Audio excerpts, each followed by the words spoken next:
Video games. A medium which most of the world and I love. So much so that I can't imagine what people who don't play games do in their off time. Actually, I do have an idea. Video games have been around for a long time, even longer than you would expect. The first video game was developed around the year 1958 with a game called Tennis for Two, and ever since then, video game technology has rapidly expanded into the amazing titles we know today. With amazing developments in video game technology that allows developers to create games with less boundaries than ever before, like the Unreal Engine, though its performance is questionable, its visuals are undoubtedly remarkable. The Decima engine, which mogs UE in all fronts, and even the Unity engine as a whole, with how many things it brings to the table. But in recent years, instead of seeing new worlds in gaming, I feel like we've been seeing more and more of the same thing. And I'm not talking about recycled content or the 18th generic hero shooter that's bound to die in a month after release. I'm talking about remakes and remasters. A remake of a video game, which is self-explanatory by name, is a remake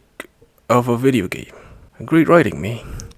It's usually a game taken from the early 2000s or 1990s and remade with modern software to be run on modern hardware. Unless you're The Last of Us. One of the most popular remakes in recent history is Resident Evil 4 Remake, being a remake released in 2024 of the original Resident Evil 4 released in 2005. Most of these remakes and remasters have really positive feedback to them from fans, and for Resident Evil 4 specifically, I can say yes, they did a great job for a game and a remake, both trying to bring a new and unique experience, at the same time respecting the original source material, bringing a both new and nostalgic feeling to the game. But what I'm wondering in this video is not what makes a remake good or what game is good remake, but instead, why should remakes exist in the first place? Think about it. We have the original games that were originally released for older consoles like the PS2 and PS3, and time again there are multiple ports made by community members like DuckStation that has successfully ported over PS1 games to be able to be run on modern PCs. So if a team of at most 5 people,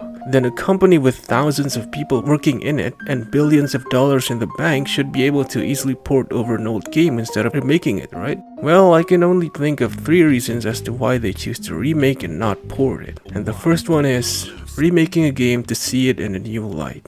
When making something, be it a video game or just a video, there's always something you realize you've done wrong or something that you would have wanted to do but are limited to the technology you had at the time. For example, me. I always sit like this when watching one of my videos back, realizing I could have done this or that a little better. And this effect also applies to video games and developers. I know this reasoning sounds very innocent, like every multi-billionaire company do care what their game represent and look like and not just seeing it as a product and only caring about how much it sells, but games like Resident Evil 4 Remake and the Dead Space Remake have some merit behind them with how they improve the game, be it atmosphere, characterization, obviously the graphics, gameplay, basically everything. There's some remakes out there that feel like they were made with the intention of improving the gameplay experience of the source material. And I think even though it's definitely not going to be the main reason why a studio would greenlight what could possibly be a multi-million-dollar video game project, it could be a small reason as to why the developers are inclined to do it. The second reason is a bit more in line with the business perspective, and that is to appeal to the modern audience. Now, when I say modern audience, I'm not talking about the so-called woke crowd or anything similar. I'm talking about the people who grew up or are accustomed to only playing video games that are released post-2010. I'll admit I'm one of these people. Kinda. I'm slowly increasing my gaming knowledge playing older video games. Like a month ago, I finished the original RE4, and I admit, at first it felt a bit weird not being able to move while shooting, but after I finished it, after like 6 hours, I can't stop clicking right click before loading in other video games. These types of gamers, especially the majority, won't really be interested had it only been a port or a measly HD remaster, because while the texture resolution might be increased, it's still a severely outdated game,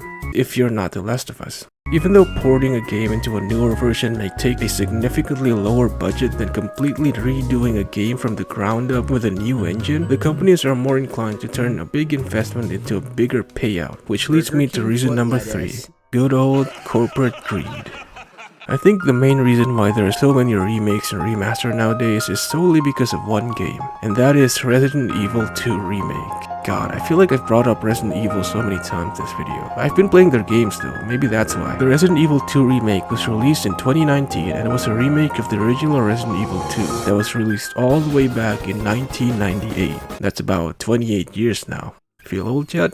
The original RE2 was a classic to most. It was the first game that introduced Leon S. Kennedy, which would become one of the most iconic characters in all of gaming. And with the release of the remake, the game would go on and sell 5.8 million copies in the first year and over 16 million copies by 2026, becoming one of the modern classics. To put it simply, it was a big fucking hit. And if the relentless attempts trying to copy Overwatch and Fortnite is telling anything, it's that AAA game companies want a big fucking hit. And that led to a plethora of remakes coming from big studios like Silent Hill 2 from Konami and the Dead Space remake from EA, and many others. Now when I say these games are made of another remake hitting high numbers, it doesn't mean they're all bad, particularly the Dead Space remake, which is very faithful to its original counterpart, improving several aspects of the game, like Isaac now having more characterization from an engineer thugging out the whole zombie apocalypse to an engineer thugging out the whole zombie apocalypse with a voice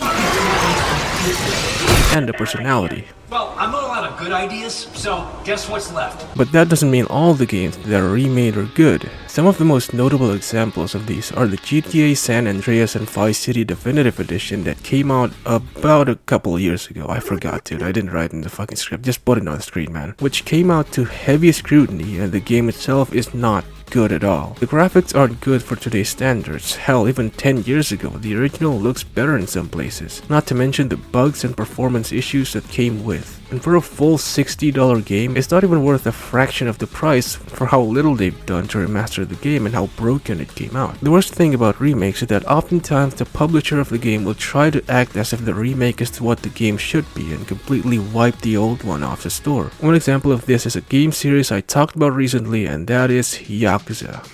Back in 2025, RGG Studios released a director's cut of YAKUZA 0, bringing minor new features and cutscenes originally made for the Nintendo Switch, though later on in the year it would come to other platforms like PC and PS5. But with the arrival of the YAKUZA 0 director's cut, the original 0 was completely delisted, and now if you want to play the game, you have to download 90 GB worth of unoptimized mess on top of a ludicrously higher price tag. A sort of similar thing happened with Kiwami 3, where you cannot buy the game standalone anymore and have to spend like $100 buying a pack that includes it. But at least there won't be a Kiwami 4. Right? There are more publishers that has had remakes and did the exact same thing, like Last of Us 26th remake, and I genuinely just don't see the reason to do this. People like me that don't always have enough money on hand or a powerful enough PC to play the new shiny remake can still be introduced to the franchise and be interested enough to buy the older version. And in the end, I'm still giving money to them. In the end, I think there isn't really a true purpose for remakes, at least for the players. People often argue that remakes are made to make the older games more accessible to more people, but if they really cared about accessibility, they would have just ported the game without changing anything within it. Then again, I also feel like remakes are sort of necessary evil for the companies when bringing back old games, because companies need to grow, and the growth brought by porting a game untouched from the early 2000s wouldn't be as big as if they just remade the game with a new flashy code and fancier graphics to advertise to the general masses, even if the cost to make is a lot higher. They'd be grabbing the attention of older, more veteran players with nostalgia baiting and attracting new players alongside it. And when done well, like the Resident Evil remakes, it works really good. Well, that's really all I have to say about video game remakes. What do you think about remakes? Are they good? Bad? Unnecessary? Why don't you leave your thoughts in the comments down below. And while you're down there, why don't hit the sub and like button, if you liked the video of course. And I'm too sleep deprived to write a better outro, so I'll just remaster this video when I have better tech. So yeah, that's it. Good night, I'm going to bed.